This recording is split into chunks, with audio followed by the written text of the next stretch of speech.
দর্শক, নিউ ইয়র্কের নাসাও আন্তর্জাতিক ক্রিকেট স্টেডিয়ামের উইকেট নিয়ে কথা কম হয়নি। একদিন আগেই ভারতের দেওয়া 119 রানের টার্গেট পূরণ করতে পারেনি পাকিস্তান। পরের দিন দক্ষিণ আফ্রিকার বিপক্ষে 114 রানের লক্ষ্য মেলাতে পারেনি বাংলাদেশ ক্রিকেট দল।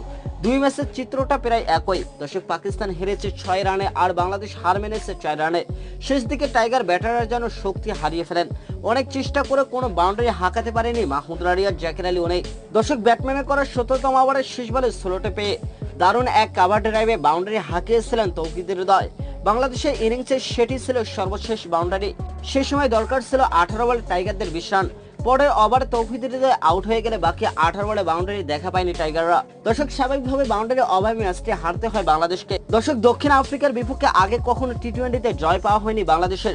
গতকাল সোমবার পরাজয় এসেছে একেবারে তীরে গিয়ে। দর্শক, 4 রানের ব্যবধানে হেরেছে টাইগার বাহিনী। ম্যাচটিতে ছিল শেষ দিকে বিতর্কিত আম্পায়ারের ছাপ। দর্শক, এদিন বাংলাদেশের ইনিংসের 70তম ওভারে দ্বিতীয় বলের ঘটনা।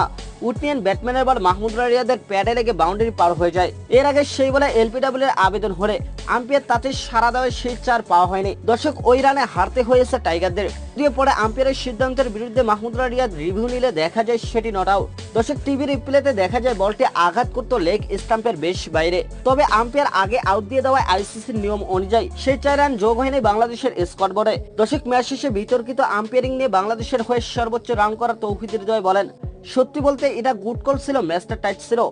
আম্পায়ার আউট দিয়ে দিলেন, আমাদের জন্য এটি মেনে নেওয়া কঠিন। ওই 4 রান হলে ম্যাচের দৃশ্য বদলে যেত। এ নিয়ে আমার আর কিছু বলা ঠিক হবে না। আম্পায়ারের উন্নতির কথা বলেন তৌহিদ হৃদয়। দর্শক, আম্পায়ারের উন্নতির কথা বলেন তৌহিদ হৃদয়। তিনি বলেন, নিয়ম তো আইসিসি করেছে, এটা তো আমার হাতে নেই।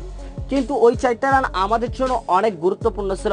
আম্পায়ারও মানুষ, ভুল হতেই পারে তার, কিন্তু আরো 2-1টা ওয়াইড দেয়নি তারা। এমন ভেন্যুতে খেলা যেখানে রান হচ্ছে না, লো স্কোরিং ম্যাচ। আমার আউটও আম্পায়ার কল ছিল, ওই জায়গাগুলোতে উন্নতির জায়গা আছে। দর্শক, রিয়াদের দেওয়া ওই সিদ্ধান্তের পরের ওভারে হৃদয়ের আউটের সিদ্ধান্ত হতে পারত অন্যরকম। রিভিউ নিয়ে আম্পায়ার্স কলের কারণে কপাল পড়ে হৃদয়ের। ফলে টাইগারদের হয়ে তার করা সর্বোচ্চ 37 রানের ইনিংস সেখানে থেমে যায়।